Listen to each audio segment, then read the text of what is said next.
জীবনে এমন কিছু কিছু সময় আসে যখন মনটা একদম ভালো থাকে না, কিছুই করতে ইচ্ছে করে না। কিন্তু সংসার তো আর থেমে থাকে না। পেট যখন আছে তখন একটু একটু করে হলেও খেতে হয়, নিজের খেয়াল রাখতে হয়। আমরাও তাই এখন চেষ্টা করছি খুব ধীরে ধীরে আবার স্বাভাবিক জীবনে ফেরার। আজকে দুপুরে খাওয়া দাওয়া করে মাসির বাড়ি গিয়েছিলাম। ওখানে কিছুক্ষণ ছিলাম। আত্মীয় স্বজনেরা আসছেন, মাসিকে সান্ত্বনা দিচ্ছেন।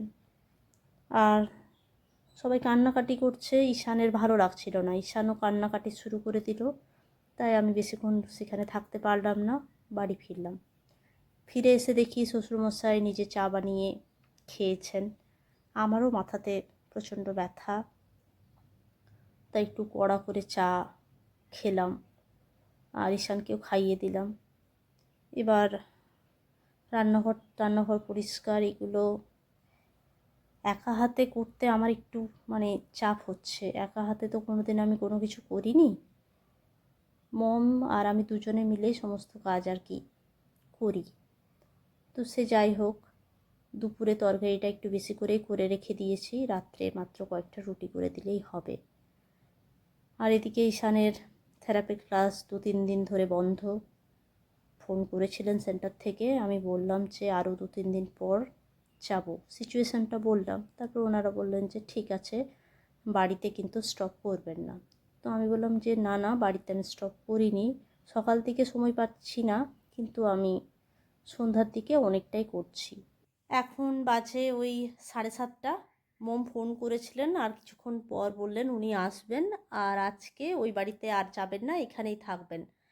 কারণ অনেক আত্মীয় স্বজন এসেছেন, তো ওই বাড়িতে অনেকগুলোই লোক, শুতে একটু অসুবিধা হবে আর কি। আর কালকে সকালে উনি এখান থেকে ব্রেকফাস্ট বানিয়ে সবার জন্য নিয়ে যাবেন। আটাটা মাখিয়ে দিলাম, এবার এখন ঢাকা দিয়ে রেখে দেবো। আগে ঈশানকে এক্সারসাইজগুলো করিয়ে নিই। ঠাম্মা ওখানেই 2 দিন ধরে ছিলেন, আজকে উনি এসেছেন। এবার এ বায়না নিয়েছে ওর ঠাম্মার কাছে থাকবে, ও ভাবছে আবার চলে যাবে, সেই জন্য এখন এবার ওকে এক্সারসাইজ করাবো, তারপরে রুটি বানাবো, খাওয়াবো। আজকে সারাদিন ঘুমায়ও নি, কিচ্ছু না। দুপুরে আমরা ওই বাড়ি গিয়েছিলাম। তো এখন ক্যামেরাটা অফ করে এক্সারসাইজগুলো করিয়ে নিই, নইলে ক্যামেরা অন করলে ও করবে না ভালো করে। বুঝছো? হাই পারা, হাই।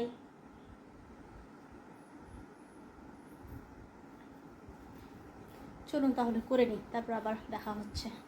গুনে গুনে কয়েকটা রুটি, আমাদের 3 জনের জন্য 3টে করে, 9টা, আর ঈশানের জন্য 1টা। কালকে ব্রেকফাস্টে ইডলি আর সাম্বার হবে।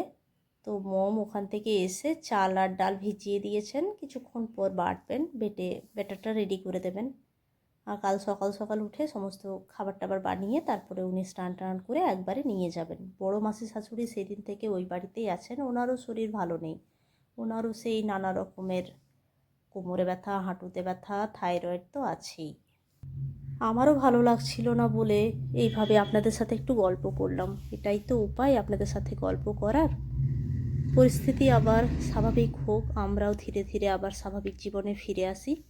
তারপর যেমন আপনাদের সাথে আমি ব্লগ শেয়ার করছিলাম তেমন করব।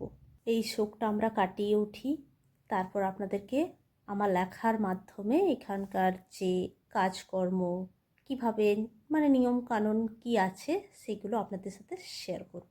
তবে চলুন, আজকের এই ছোট্ট ব্লগটি এই পর্যন্তই। দেখা হচ্ছে আমার পরের ব্লগে। সবাই খুব ভালো থাকবেন, সুস্থ থাকবেন আর খুব আনন্দে থাকবেন। ধন্যবাদ। Good night.